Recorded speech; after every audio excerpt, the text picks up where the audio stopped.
Futhi ke akaze ahlaye nami njena kanjena selokashada. Kodwa yona inkinga ngizokujwayela lokho.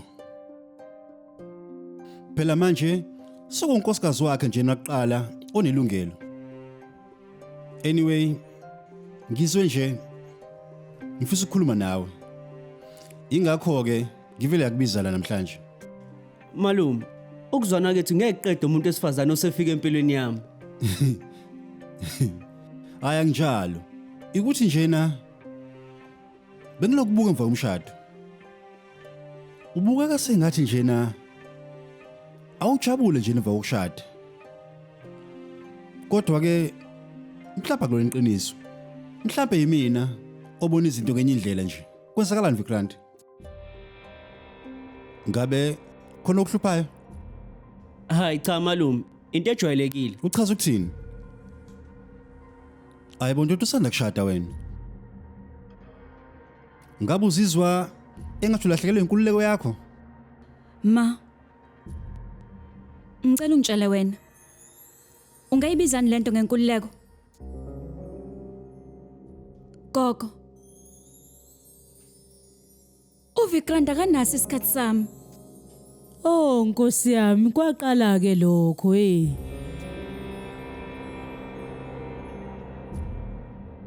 Angikwazi nje ukumnika isikhathi sami. Ngobani? Kumele umnikeze isikhathi. Usamusha emndenini. Malume, le ntombazane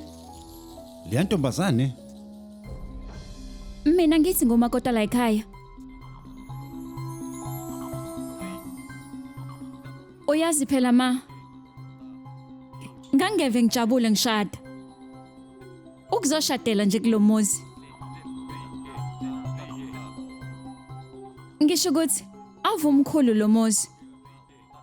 Nabantu bakhona banothando. Ngezwe ngathi ngithole konke empilweni.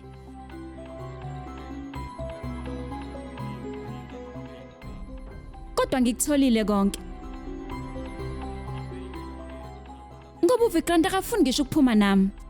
Akanaso nje isikhathi sami. Angikwazi ukuzenzela lutho mina. Ngoba ngathi ngingedwa.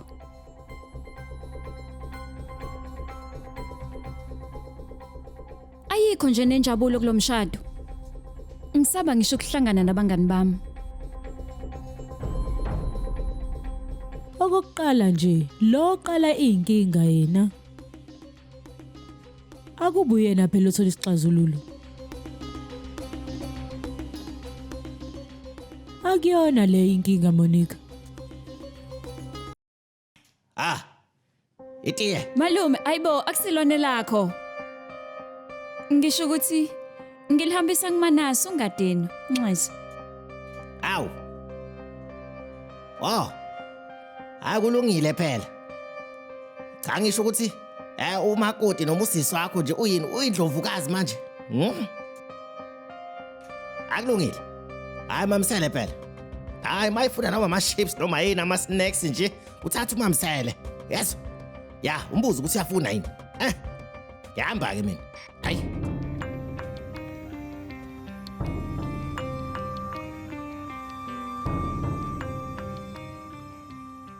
Manasi. Umuntu namhlanje ungambiza njengenkosi. Kusasa usayihlupheki.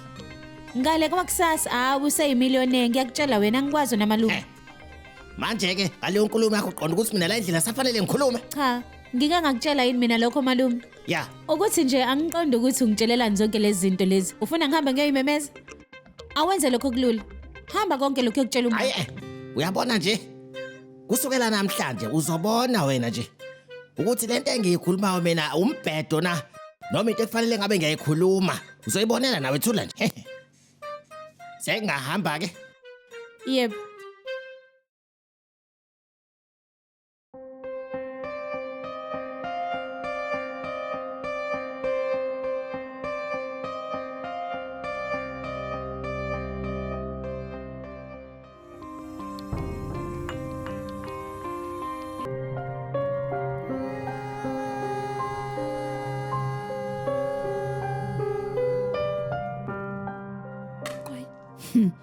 qhubeka. Kulungileke ngiluleke. Ngitshele phela ngale mjovu yakho yonke, kodwa ukwenze kushesheke ntombi. Isikhathi sakho siyaqala ke manje. Yindaba usho njalo sisi. Iyona nto yenzayo nje leyo. Angithi wena mongibona nje wazi ukuthi fanele ungiyala ungiluleke. Mina bengifuna ukuxwayisa nje kuphela. Usho ukuthini? Uyakhumbula ungitshela ukuthi lo muzi mkhulu. Futhi nabantu bakulomuzi bahlukile nje sisi. Into eyodwa nami bengifuna ukuyisho kuwena. Ukuthi wena ubujwayele ukuba late unikeza izizathu somsebenzi phela. Futhi ubujwayele ukuba nabangani bakho ngaso sonke isikhathi. Bengikubona konke nje lokho ubukwenza sisi. Wena nje sisi. Ubujwayele ukuthi nje uwenze umamezala wakhe islima njengoba wawukwenza nje nasekhaya wenza ugogo islima. Umamezala wakho akafani nogogwethu. Unesithunzi esifanele nje kulomuzi. Futhi ke ayinhlonipho yethu. Uyakwazi ukubona ukuthi yini thini into esicabangayo emqondweni wethu. Sisi, nawe nje uyakufunda. Nakho ke. Alileke futhi yangishumayeza. Awukungiyeke ngiphila impilo yami ngendlela engifuna ngayo. Uyeke lokhu ushumayezana nami. Anti. Hayi thula ngizoyisho mina. Hayi cha ngizoyisho mina. Cha thula wena. Ngizoyisho mina thula wena. Hayi ngizoyisho mina. Awu mina ngifuna ukuyisho. Okay, isho. Anti, ngingakutshela nje ijoke encane. Kusukela kudala kwakuno anti nje abawu2. Ngishilo ukuthi ngifuna ukudlala nawe. Ngike ngasho yini ukuthi ngifuna ukudlala nawe? Sisi, nobabili njengamanje ngicela ningiphumele. hawu bakwenzeni sisi? Ngithe phumani.